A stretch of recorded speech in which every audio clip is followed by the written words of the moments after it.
Donc, pour l'idée de cette intervention, c'est de vous parler un peu de cybersécurité dans le monde industriel. Pourquoi c'est important, c'est un peu l'objectif, de voir partager un peu ce sujet qui est de plus en plus fréquent, de plus en plus important, mais voilà, comment ça se passe dans nos différents mondes industriels. Donc rapidement, une présentation. Donc qui je suis Loïs Samin, je suis le RSSI d'EDF Hydro, donc toute la direction de la filiale hydraulique d'EDF. Je suis aussi correspondant informatique et liberté, responsable du plan continu d'activité DSI, et j'ai d'autres activités.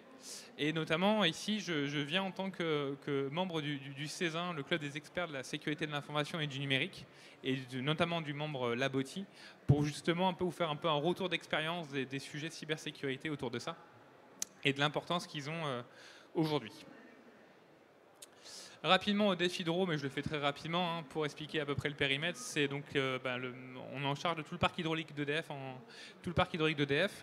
Donc concrètement, c'est près de 45 000 ouvrages et matériels, 14 gigawatts potentiellement mobilisables en moins de 13 minutes. Donc c'est 427 centrales hydrauliques, et tous ces sujets-là amènent des besoins de cybersécurité. On va en parler justement après. Leur évolution qui sont de plus en plus importantes. Et justement, avec un état des lieux, on va commencer. Le premier point, c'est l'industrie 4.0. Je pense qu'ici, on en a parlé assez. Tout le monde est au courant de ce sujet et l'importance. Il y a vraiment une évolution, une révolution au sein des entreprises. Au début, on était vraiment sur la production mécanique, la production de masse, la production automatisée. Et aujourd'hui, avec cette quatrième révolution, on est vraiment sur l'introduction de nouvelles technologies et du SI de plus en plus important au sein des entreprises. Et donc un SI de plus en plus important amène donc des risques de plus en plus forts et justement des systèmes qui sont de plus en plus interconnectés.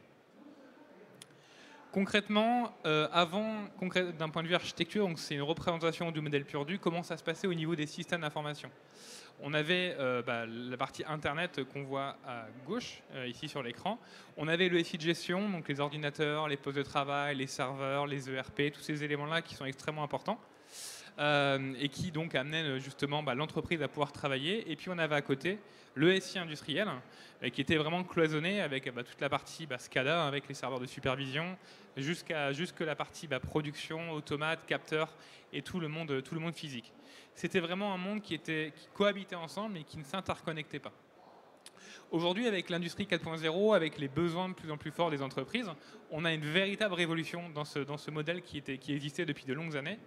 Aujourd'hui, on a vraiment une convergence IT-OT qui est extrêmement forte. Concrètement, le monde SI, le monde OT, le monde IT, le monde OT ne sont plus si indépendants. Pourquoi ?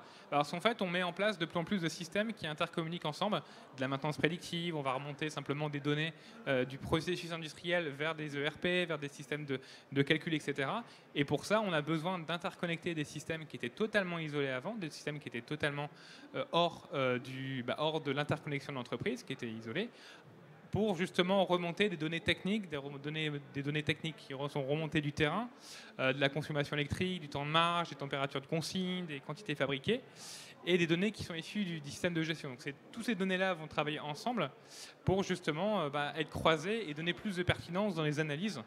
Et donc toutes ces évolutions qui sont nécessaires pour le métier amènent des véritables évolutions, puisque l'exemple simple, avant des systèmes OT qui n'ont jamais été réfléchis, jamais designés pour être interconnectés avec l'extérieur, aujourd'hui la cybersécurité dans le système industriel, ça n'existait pas. Aujourd'hui, on développait des systèmes, on ne prenait pas en compte les risques de disponibilité, des problèmes de vulnérabilité qui étaient possibles, et ces systèmes qui étaient totalement isolés, aujourd'hui, maintenant, on les interconnecte avec l'entreprise, donc maintenant, il y a une porte pour pouvoir y avoir accédé. Ça, c'est un premier exemple. Deuxième exemple, c'est aujourd'hui la connectivité en hausse avec l'externe. On voit de plus en plus de maintenance qui sont mis en place avec des tiers. On va demander à des mainteneurs d'accéder à nos systèmes d'information pour les mettre à jour, pour gérer en fait tous ces systèmes-là. Et donc aujourd'hui, ça interconnecte ces systèmes qui ne présentaient pas avec l'externe, qui n'échangeaient pas avec l'externe. On les interconnecte avec l'extérieur, donc des prestataires, des prestataires, ou même simplement avec le SI d'entreprise, comme on a parlé avant, avec concrètement des ERP, des choses comme ça. On a aussi des évolutions avec l'industrie 4.0, avec tout ce qui arrive aujourd'hui dans nos entreprises, dans les industries, avec notamment l'émergence de l'IIoT, l'industrial IoT, et la mobilité. Aujourd'hui, la mobilité, par exemple, c'est on a besoin, par exemple, quand on va faire des tournées, quand on va faire des contrôles, de maintenant avoir sur une tablette, de pouvoir se connecter, des fois même à l'extérieur. Donc, on va des fois demander à avoir la 4G sur ces systèmes-là. Donc, on va mettre de la 4G et mettre une porte d'entrée sur nos systèmes qui sont systèmes qui étaient à la base qui étaient fermés. Donc, on met des nouvelles architectures qui sont plus ouvertes sur les éléments-là. Et puis, un élément aussi assez intéressant, c'est la fin des ports série. Aujourd'hui, dans les automates qu'on avait, c'était des automates d'ancienne génération. On avait plutôt une interconnexion très difficile au niveau du SI. Maintenant, aujourd'hui, c'était ces automates qui sont sur des piles IP et qui maintenant échangent, communiquent avec le SI de la partie industrielle. Et donc, tous ces éléments-là amènent concrètement des vraies révolutions et des nouveaux risques qui sont présents. Donc justement, là, on va parler de l'importance de la cybersécurité pour pouvoir adresser tous ces sujets-là. Donc peut-être la question un peu de base, c'est quand on parle de cybersécurité, on parle de quoi concrètement? L'objectif de la cybersécurité, c'est de protéger tout le patrimoine immatériel et matériel. Donc matériel, c'est concrètement les serveurs, c'est des systèmes, mais ça peut être aussi des processus industriels, toutes ces choses-là, et toutes les données immatérielles, donc toute la donnée, toute l'or noir de l'entreprise. Et donc notre objectif, c'est de les protéger face à des actes malveillants, que ce soit des actes volontaires, donc des attaques, du chiffrement, que ce soit aussi des erreurs humaines non volontaires. Donc c'est vraiment tout ce travail-là. Et pour ça, pour réaliser cette cybersécurité, on se base sur quoi? On a en fait notre Bible à nous. Ces 4 critères de sécurité, les 4 critères de sécurité qu'on appelle le DICT, pas à confondre avec le DICT qui est un autre terme dans le milieu industriel. Mais la DICT, c'est quoi? C'est la disponibilité du service. Est-ce que le système est disponible? L'intégrité. Est-ce que les données, entre guillemets, ont été altérées, ont été modifiées? La confidentialité. Est-ce qu'aujourd'hui, ma donnée que j'utilise, est-ce qu'elle est finalement... est-ce que d'autres personnes y ont accès, des personnes qui n'ont pas y avoir accès? Alors souvent dans le milieu industriel, c'est un point assez intéressant, c'est que contrairement dans le milieu SI de gestion, où la confidentialité, par exemple votre banque, par exemple des entreprises de commerce en ligne, vont vraiment mettre la confidentialité en priorité, dans le milieu industriel, c'est assez différent. Notamment, on va prioriser l'intégrité d'un processus industriel, la disponibilité bien sûr, parce que l'objectif c'est de produire, c'est de suivre ça. Mais on a toujours ces 3 critères, et puis on a 4e qui est un peu moins important, mais qui est souvent présent dans des cas spécifiques. Je pense notamment tout ce qui est don du sang, dans tout ce qui est établissement du sang de santé, où la traçabilité est extrêmement importante. On a perdu une traçabilité, on ne sait pas s'il y a eu des problèmes, il y a eu des problèmes de température, on ne sait pas d'où viennent les éléments. C'est un cas concret. Mais voilà, les 4 éléments, ces 4 critères de sécurité vont permettre de définir des objectifs de protection. Concrètement, quand je mets en place un système d'information, quand je mets en place un système industriel, quand j'utilise une application, l'objectif, c'est vraiment de m'assurer que je prends en compte la disponibilité, l'intégrité, la confidentialité et la traçabilité. Ces critères de sécurité, ils permettent de s'assurer de quoi? Ils permettent de s'assurer que les impacts, qu'il n'y ait pas, entre guillemets, d'impact suite à ces défauts de ces critères de sécurité. Concrètement, si on a un problème de disponibilité, ce qu'on peut se poser comme question, c'est quel est l'impact financier? Imaginons, j'ai mon système qui n'est plus disponible, j'ai un système de production qui n'est plus disponible, et concrètement, quels sont les différents niveaux d'impact? Est-ce que j'ai un impact financier, un impact santé-sécurité, qui est un sujet assez fort, notamment dans le milieu industriel, la stratégie, l'image, l'environnement, des choses comme ça. Et donc, à travers le niveau d'impact qu'on va définir sur ces critères de sécurité, imaginons, j'ai un système extrêmement critique, et si l'impact, par exemple, si le système n'est plus disponible pendant plusieurs heures, et que l'impact est extrêmement fort d'un point de vue financier, on perd beaucoup d'argent, on a peut-être des amendes, on a peut-être des choses comme ça. Et aujourd'hui, on va mettre en place des mesures de sécurité pour justement assurer que ces niveaux d'impact ne soient pas adressés.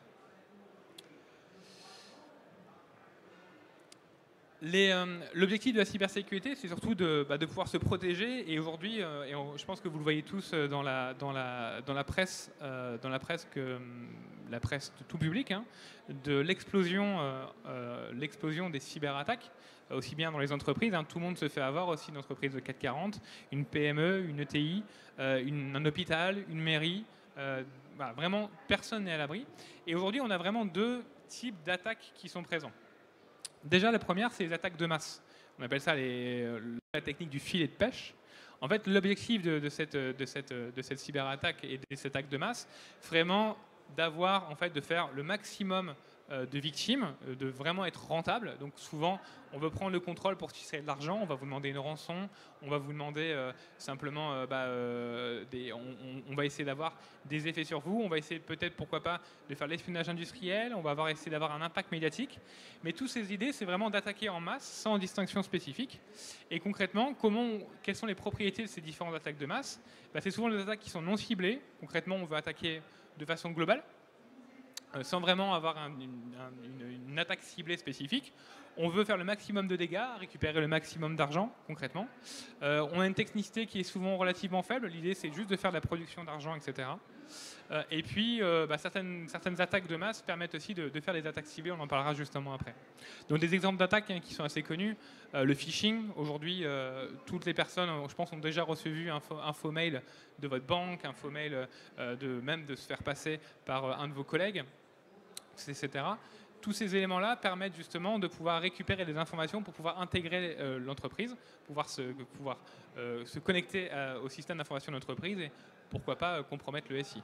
Voilà, on a différents types d'attaques qui existent, comme les botnets, les ransomware et ces sujets-là. Il y a un deuxième élément, c'est les attaques ciblées qui sont beaucoup plus spécifiques, qui sont assez à l'opposé, où l'objectif, c'est vraiment de pouvoir récupérer des informations sur l'entreprise. Donc concrètement, des vols de brevets, récupérer de l'intelligence, de la connaissance, pouvoir avoir des vols de fichiers clients. Et donc concrètement, ça va se passer comment? C'est qu'on va essayer d'être beaucoup plus ciblé dans les attaques. Concrètement, on va faire un mail qui est déjà adressé avec, par exemple, un faux mail de votre PDG, un faux mail d'une personne qui est déjà connue. Donc, ils vont utiliser une usurpation d'identité. Ils vont essayer d'avoir le maximum d'informations pour pouvoir justement cibler tout ça et pouvoir cibler les différentes attaques. Alors, je voulais vous faire un exemple de 3 types de cyberattaques les plus fréquents pour vous montrer concrètement comment ça se passe. Une attaque qui était assez connue, alors c'est l'attaque par ransomware aujourd'hui. Le périphérique s'éteindra. Bon. Ok. Les attaques par ransomware, c'est quoi? L'idée, l'objectif, c'est de prendre votre système d'information, de le chiffrer avec une clé en fait qui appartient au pirate, et il va vous demander de vous payer en fait une rançon, de payer de l'argent. Donc ça va payer de quelques centaines d'euros, milliers d'euros. On a même des fois des dizaines à centaines de milliers d'euros. Et donc l'objectif de cette attaque, c'est vraiment de pouvoir bloquer le système, puisqu'en fait on va chiffrer votre système d'information, votre système de production, votre ERP, on va tout chiffrer. Et pour justement, en contrepartie d'une rançon qu'on va devoir payer, et en fait vous ne pouvez plus travailler et vous perdez des informations. Et une des attaques qui est assez connue, qui est en plus assez présente, c'est sur Colonial Pipeline, qui était aux États-Unis, qui est une cyberattaque qui a donc bloqué toutes les pipelines américains de remontée de pétrole et qui a donc paralysé pendant plusieurs semaines toute cette entreprise et toute la partie justement production et toute la partie transport plutôt de ces éléments-là, et qui a eu des impacts de plusieurs millions d'euros justement suite à cette attaque. Donc ça, c'est l'attaque assez connue, et l'attaque par ransomware, c'est vraiment une attaque qu'on voit vraiment de plus en plus. Guillaume Poupard, qui est le directeur de l'Agence nationale de sécurité des systèmes d'information, l'ANSSI, a justement remonté que c'est l'attaque qu'il voit le plus souvent en tant qu'agence de l'État, qui est une attaque aujourd'hui qui a pour but de faire de l'argent et de vous menacer. On commence à avoir aussi une évolution de ce type d'attaque. Avant, c'était simplement, on vous chiffre votre système, si vous ne payez pas, vous perdez les clés, etc. Maintenant, on commence aussi à avoir de la fuite de données en deal. Concrètement, vous ne payez pas, si vous ne payez pas, en même temps, on fait fuiter toutes vos informations. Et il y a plus en plus concrètement d'attaques qui fonctionnent comme ça, puisqu'en fait, ils se sont rendus compte que c'était beaucoup plus impactant. Concrètement, l'échange, c'est dire, et ça marche pas mal avec tout ce qui est laboratoires médicaux, par exemple, qui est un des premiers qui ont été pas mal victimes de ça, c'est dire simplement, on chiffre vos données, on les a tous chez nous. Si vous ne payez pas, en fait, on va faire fuiter toutes vos données clients, tous les problèmes des analyses médicaux, etc. à vos clients. Et là, vous aurez aussi un problème d'impact, d'image, et donc ça va être encore pire. Donc il y a vraiment une évolution de ces attaques par ransomware. Mais voilà, l'objectif concret, c'est de faire de l'argent et de bloquer. Tant qu'on ne paye pas, on bloque le système et on ne peut plus produire.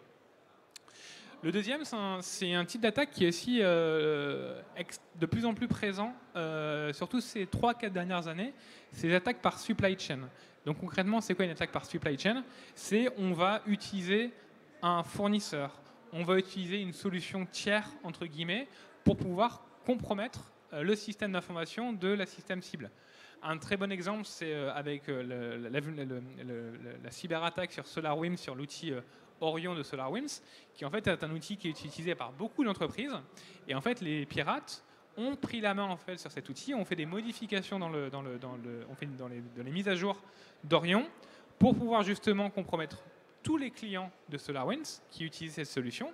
Et le moment où ils ont activé le système, où ils ont activé en fait la recharge, qu'ils ont compromis, et ben on s'est rendu compte qu'il y avait énormément de victimes. Et donc c'est vraiment une technique, c'est on cible une personne, on cible une entreprise, et à travers en fait justement cette compromission, et ben en fait on a énormément de clients qui vont rayonner. Et c'est une attaque qui est de plus en plus utilisée parce qu'elle est de plus en plus rentable.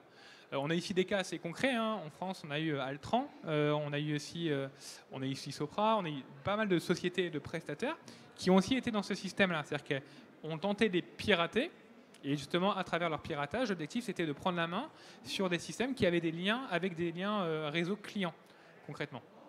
Donc voilà, c'est l'objectif de cette attaque par supply chain, c'est vraiment par rebond, faire le maximum de clients et vraiment de rebondir autour de ça.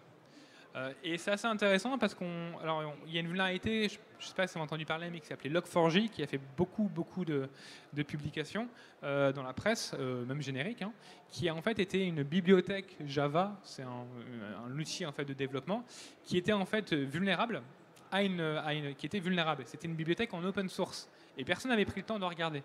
Et en fait, justement, quand les gens ont commencé à compromettre et trouver cette vulnérabilité sur cette bibliothèque qui était utilisée par des millions d'entreprises, par des outils, par des firewalls, par des équipements. C'était concrètement toute la partie journalisation d'un langage, etc., qui était extrêmement utilisée par des produits, des solutions, des équipements. Et bien, dès que cette vulnérabilité a été trouvée, en fait, les attaquants se sont amusés à exploiter tous les systèmes potentiels. Et donc aujourd'hui, on a eu une énorme en fait, des entreprises. On a eu du VMware, on a eu du vCenter, on a eu des firewalls, on a eu des solutions dans des éditeurs, etc., qui étaient toutes vulnérables. Et donc il y a eu tout un travail de mise à jour de ça. Troisième point, c'est une attaque qui fait toujours parler d'elle et qui est toujours efficace, c'est l'attaque par DDoS. Le type de DDoS, c'est Distributed Denial of Service, c'est du déni de service en masse. L'objectif, c'est quoi? C'est de compromettre, simplement, de paralyser votre entreprise en simplement faisant des milliers et des milliers et des millions de requêtes sur vos serveurs. Concrètement, vous avez un serveur de maintenance, par exemple, un serveur qui propose des patchs, qui propose un site web, qui propose tous ces éléments-là. Et en fait, l'objectif de ces attaquants, c'est qu'ils vont en fait envoyer des centaines, des milliers, des millions de communications, de tentatives de connexion, au point de faire effondrer votre système. Et donc, vous ne pouvez pas savoir si c'est un client légitime, pas légitime. Et l'objectif, c'est vraiment encore en vous menaçant de dire si vous payez, on arrête de vous faire une attaque par DDoS, ou simplement juste, ils veulent juste vous faire tomber, ce qui est de plus en plus présent. Et donc aujourd'hui, c'est des attaques qui sont qui sont pas mal utilisées depuis de nombreuses années. Et il y a eu des cas même assez intéressants de DDoS un peu poussés. Il y a eu une cyberattaque en Ukraine en 2015-2016 qui est attribuée aux Russes, encore déjà cette fois-ci, qui s'appelait Black Energy. L'objectif, en fait, c'était une cyberattaque sur tous les systèmes de production électrique de l'Ukraine. Et donc, quand ils ont attaqué, donc ils ont préparé toute leur attaque, quand ils ont commencé à attaquer le système, donc il y a eu des impacts forts. Hein. Une région, concrètement en Ukraine, a perdu toute sa partie électrique, n'avait plus d'électricité pendant plusieurs heures. En fait, pour s'assurer que personne ne soit au courant que l'information de cette attaque soit la plus discrète possible, ils ont fait une attaque par DDoS sur les systèmes de communication de la hotline. Et donc, en fait, ils se sont, entre guillemets, les attaquants, ont fait des millions de requêtes, de faux appels, de faux, etc., sur la hotline, qui, elles, ne pouvaient plus savoir si c'était en gros, ils ne pouvaient plus décrocher à leurs clients légitimes, qui, eux, n'avaient plus d'électricité. En plus, en Ukraine, il faisait froid à ce moment-là, c'était en hiver, pour justement compromettre. Donc voilà, ces attaques par DDoS peuvent être aussi des attaques par rebond qui sont utilisées. Alors là, on a parlé de type d'attaque, mais l'idée, ce qui est intéressant, c'est de savoir les impacts. Parce qu'aujourd'hui, c'est bien beau de se dire qu'il faut se protéger d'une cyberattaque, mais quand un patron d'une entreprise dit OK, on va mettre de l'argent, mais ça me protège de quoi? c'est quoi l'intérêt de mettre de l'argent, c'est quoi mon ROI, mon retour sur investissement. C'est un sujet qui est assez compliqué parce qu'en fait, l'idée de la cybersécurité, c'est que vous allez dépenser de l'argent pour quelque chose que vous ne voyez pas au premier abord. Là, quand vous allez acheter une solution, quand vous allez acheter, faire développer une usine et ces choses comme ça, on voit concrètement à quoi sert l'argent. Là, quand on va mettre en place de la cybersécurité, on va dépenser de l'argent pour ne pas se faire compromettre son système d'information. Donc c'est quand même assez compliqué. Mais aujourd'hui, on a quand même des éléments de plus en plus importants pour pouvoir en fait identifier les impacts que pourraient avoir ces. Alors déjà, je pense que la publication, la presse, c'est déjà un très bon vecteur de communication. Aujourd'hui, je pense qu'il n'y a pas une semaine où on n'entend pas soit une mairie, soit un hôpital, soit une entreprise, soit n'importe quoi qui s'est fait pirater, qui a une paralysie de son système, qui ne peut plus produire, même des industriels qui se sont fait avoir. Et donc, l'idée, en fait, c'est vraiment de voir cette augmentation. Alors, déjà, la base, c'est le coût. Concrètement, on va vous dire, ça coûte. C'est quoi le coût moyen d'une cyberattaque? Alors, je suis désolé, mais c'est une réponse qui est très difficile à donner. Alors, vous pouvez voir des articles qui vous donnent c'est 2 millions, 4 millions, 6 millions. En fait, c'est toujours des chiffres différents. Vous allez voir, il y a une étude en plus de l'ENISA, qui est l'organisme européen en charge de la cybersécurité, qui a fait une étude il y a 2 ans pour justement remonter qu'en fait, on n'a pas vraiment une vraie vision des impacts parce que ça dépend de plein de choses. Ça dépend de la taille de l'entreprise, ça dépend du secteur, ça dépend de la partie géographique, sur les éléments. Donc par exemple, on a des cyberattaques comme Saint-Gobain qui s'est fait pirater, a perdu plusieurs centaines de millions d'euros lors de cette cyberattaque. On a des petites PME, etc., qui peuvent perdre quelques dizaines de milliers d'euros. On a des éditeurs comme Hydronorsk, qui est un producteur d'aluminium et NEPA, qui a perdu quelques millions d'euros. Alors déjà, en plus, ils ont du mal à communiquer sur les impacts parce que c'est un impact d'un point de vue business. Mais aujourd'hui, voilà. Les moyennes à peu près qu'on a, c'est entre 200 000, 300 000 et 4 millions d'euros. À peu près l'écart qu'on a sur à peu près les vulnérabilités. Ça dépend si votre système est paralysé, etc. Il y a un point qui est aussi intéressant, c'est pour les PME, les ETI. Parce qu'aujourd'hui, on parle souvent des grandes entreprises, mais comment ça se passe quand une PME ETI se fait attaquer? Il y a des études assez intéressantes dessus. Alors déjà aux États-Unis, qui est assez effrayant, c'est que 50% des PME qui ont subi une compromission et que leur système d'information a été bloqué pendant plusieurs semaines suite à une cyberattaque, on a parlé de ransomware par exemple, ou rançongiciel en français, aurait fait faillite dans les 6 mois ayant suivi. Concrètement, elle ne peut plus produire. On a aussi des cas de PME qui perdent tous leurs fichiers clients. En fait, sans fichier client, ils ne peuvent plus travailler. Ils n'ont pas fait de sauvegarde, ils n'ont pas fait de backup. Donc, on a vraiment aujourd'hui vraiment des impacts jusqu'à des fermetures, des faillites d'entreprises qui aujourd'hui ne sont pas capables de pouvoir reprendre après ça. On a aussi d'autres études qui sont encore plus pessimistes. C'est l'assureur britannique Hiscox qui dit que 80% des entreprises, donc PME ETI, qui ont perdu des données informatiques suite à une cyberattaque, font faillite dans les 12 mois. Donc on se rend compte vraiment de l'importance du sujet parce que il faut vous dire que quand vous êtes victime d'une cyberattaque, vous ne pouvez plus produire, donc vous ne pouvez plus respecter vos engagements. Des fois, vous perdez votre fichier client. Des fois, vous ne pouvez plus travailler vous-même. Et donc, ça amène des impacts qui sont de plus en plus forts. Ce qui est aussi assez intéressant, c'est le temps moyen de détection d'une intrusion. Selon une étude de 2021 d'IBM, en moyenne, les entreprises, donc c'est de façon générique, mais c'est quand même assez intéressant, mettent 212 jours pour détecter qu'ils sont compromis, qu'il y a une personne qui est dans le système d'information. Donc on se rend compte qu'en 212 jours, ils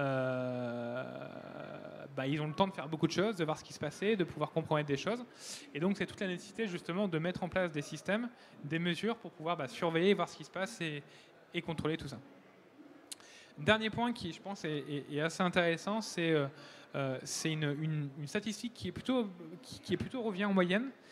C'est qu'en moyenne, on dit que si on respectait les bonnes pratiques simples, c'est quoi une bonne pratique? C'est une guide d'hygiène plutôt basique. C'est quand vous allez dans un restaurant, il faut nettoyer les assiettes, il faut que le sol soit propre, il faut que la nourriture ne soit pas avariée. C'est pareil pour nous, des bonnes pratiques, des règles simples. C'est on doit avoir des systèmes à jour, on doit avoir des systèmes sauvegardés. On en parlera à peu près après justement des bonnes pratiques à avoir. Mais si on respecte des règles plutôt simples, 80% des attaques informatiques connues seraient évitées. Ce qui est assez énorme. On a même aussi une statistique qui est assez intéressante, les fameux droits administrateurs que tout le monde veut avoir parce que c'est génial sur son poste de pouvoir faire tout. La moyenne, c'est qu'à peu près 83-84% des malwares, donc des virus, etc., ont besoin de ces droits pour pouvoir s'exécuter. Donc dites-vous que si vous n'avez pas de droit administrateur, de super droit, etc., bah, finalement, vos systèmes, votre malware va arriver, il ne va pas pouvoir faire grand-chose, il va pouvoir rebondir sur le système d'information. Donc concrètement, comment mettre en place de la cybersécurité dans son entreprise? Parce que c'est bien, on a vu qu'aujourd'hui c'était nécessaire, c'était important, mais concrètement, comment on peut faire? Alors là, je vous ai mis un petit résumé pour vous montrer qu'il y a énormément d'activités. Alors on va passer rapidement dessus, mais c'est un mind map que j'aime beaucoup, qui est fait par un Américain, Rafik Riemann, qui met à jour ça tous les 4-5 mois et qui met à peu près les sujets du RSSI. Donc le RSSI est le responsable de la sécurité des systèmes d'information, le monsieur cybersécurité de l'entreprise. On se rend compte qu'il y a énormément de sujets. Il y a de la gestion de droits, il y a du patch, il y a de la gestion d'obsolescence, il y a de la sécurité dans les projets, il y a plein de choses. Et donc, aujourd'hui, on se rend compte que si on veut commencer à mettre de la sécurité, si on veut faire des choses, on peut rapidement être perdu. Donc concrètement, comment on peut répondre à tout ça? La chose que je dis souvent, c'est qu'il faut peut-être déjà commencer à se poser des bonnes questions. Première chose, c'est concrètement, quelle est l'organisation qui est en place dans mon entreprise pour gérer la cybersécurité? Aujourd'hui, il arrive, et c'est une chose qu'on voit parfois, que des dirigeants ils se disent « Ah, moi je vais faire de la cybersécurité », mais ils ne savent même pas qui est en charge de ce sujet. Aujourd'hui, c'est concrètement, est-ce que vous avez quelqu'un qui s'occupe de ce sujet? Ce n'est pas obligatoirement un RSSI, c'est quelqu'un qui peut s'occuper du SI et dans ses activités fait de la cybersécurité et va mettre progressivement peut-être les bonnes pratiques de base. Mais voilà, la première question, c'est de dire aujourd'hui, quelle organisation est en place et est-ce que mon organisation a des moyens humains et financiers de mettre en place de la cyber? Parce qu'on a déjà vu beaucoup d'organisations qui disent « Nous, on a un monsieur cybersécurité, par contre, il n'a pas de budget, il n'a personne, il ne peut rien faire. Il est juste le monsieur embêtant qui vient vous voir à chaque fois, qui dit « Attention, ouais, mais on peut faire quoi? J'ai pas de budget, on ne peut rien faire. » Donc c'est un sujet qui est vraiment les bonnes questions. C'est l'organisation qu'on a en place pour traiter la cybersécurité dans son entreprise. Et puis aujourd'hui, est-ce que son organisation a les moyens humains et financiers pour avancer? Ensuite, le troisième point, c'est un des points les plus importants qu'il faudrait limite retenir. S'il y a un truc à retenir, c'est ça. C'est quels sont les risques inhérents à mon entreprise? On en a parlé un peu rapidement, mais aujourd'hui, si vous ne savez pas les risques, donc vous avez des risques industriels, vous faites une analyse de risque globale de votre entreprise, mais aujourd'hui, les risques ici sont extrêmement importants. Concrètement, si vous ne savez pas qu'est-ce qui est à protéger, quels sont les risques, sur quoi vous avez peur concrètement? Est-ce que c'est des compromissions de vannes de tête si vous faites de la production, par exemple, électrique? Est-ce que c'est la compromission de votre chaîne de froid si vous faites de la partie établissement du sang? Enfin, tous ces sujets-là, chaque entreprise a ses propres risques par rapport à son activité. Et aujourd'hui, il est nécessaire de définir, de faire une analyse de risque, de faire une appréciation de risque, SI, pour savoir, entre guillemets, qu'est-ce qui est à protéger dans votre entreprise et de pouvoir justement se concentrer sur ces éléments essentiels. Ensuite, d'autres questions à se poser. Est-ce que je maîtrise les actions de protection du SI de mon entreprise par rapport aux risques encourus? Est-ce que je mets en place des actions? Est-ce que je les suis? Est-ce que, et c'est un point aussi important, c'est qu'aujourd'hui, on ne peut pas faire de la cybersécurité tout seul, c'est les collaborateurs qui participent. Est-ce que mes collaborateurs sont sensibilisés aux risques numériques, comme le phishing? Concrètement, les 75% des attaques commencent par un mail compromis, concrètement. Donc si vous apprenez à vos utilisateurs de ne pas tout simplement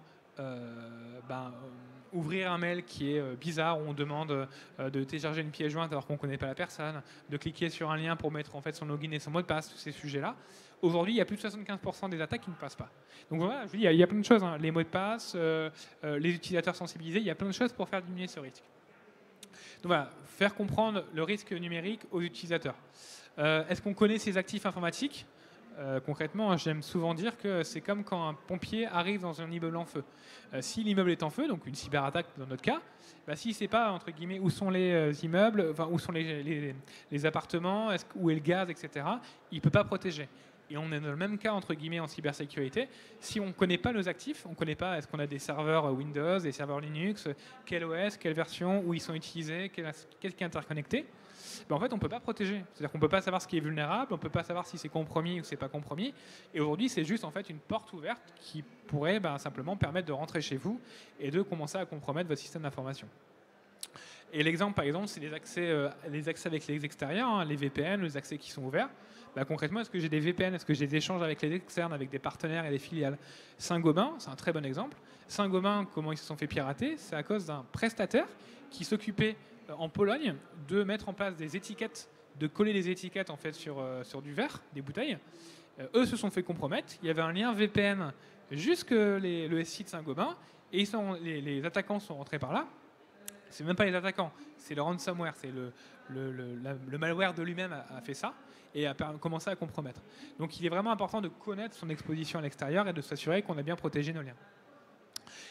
Autre point qui a sauvé énormément de PME et d'ETI, ça c'est un point qui est un point essentiel à avoir en mesure de sécurité, c'est est-ce que je sauvegarde mes données?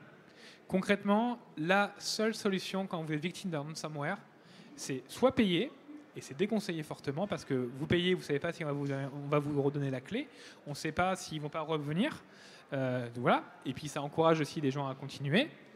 Soit vous sauvegardez, c'est-à-dire que vous perdez vos données, et on a mal sécurisé, et tout simplement on va sauvegarder mes différentes données et assurer que si j'ai un problème, je peux les remettre en place et je peux les restaurer.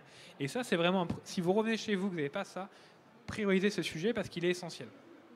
Et puis, le dernier point qui est toujours là, c'est est-ce que j'ai testé mon niveau de cybersécurité? Est-ce que j'ai fait des pentests? Est-ce que je sais le niveau d'exposition de mon SI? Donc ça, c'est plein d'idées, etc. Mais en fait, parce que il y a plein de choses à faire, mais pour vous aider, en fait, on a la chance d'avoir une agence nationale de la sécurité des systèmes d'information qui s'appelle l'ANSSI, qui est une agence de l'État rattachée au Premier ministre, qui fait énormément de publications qui sont toutes gratuites, et qui vous donne en fait des guides très simples, très didactiques pour vous aider à justement accompagner. Il y a deux guides qui sont vraiment essentiels. Le premier, c'est le guide d'hygiène informatique. Donc, comme je disais, un guide d'hygiène, c'est comme guide d'hygiène d'un restaurant, l'hygiène, enfin tous ces sujets-là, c'est les b.a.-ba pour justement assurer la sécurité de votre système d'information. Vous voyez, il y a différentes thématiques qui sont abordées, qui sont plutôt assez simples. Sensibiliser, former, connaître son système d'information, authentifier, contrôler les accès, on en a parlé juste avant, sécuriser les postes, les mettre à jour, l'accès, etc. Sécuriser le réseau, l'administration, gérer le nomadisme, les fameuses tablettes, les fameuses postes de travail en déplacement, etc. Maintenir le système d'information à jour, mettre des patchs, s'assurer qu'ils sont plus vulnérables, superviser, auditer et réagir. Voilà, ces grandes thématiques, en fait, on a des exemples concrets, des choses concrètes à appliquer, et c'est vraiment important.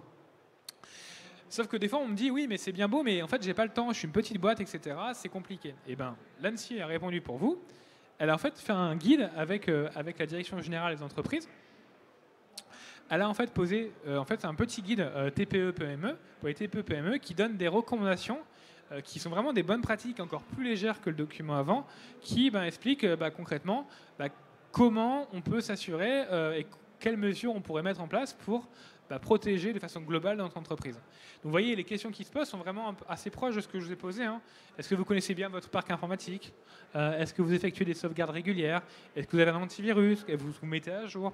Toutes ces questions-là qui sont à se poser dans votre société, qui sont plutôt assez simples, avec en plus le document, vous verrez, il va un peu dans le détail si vous voulez.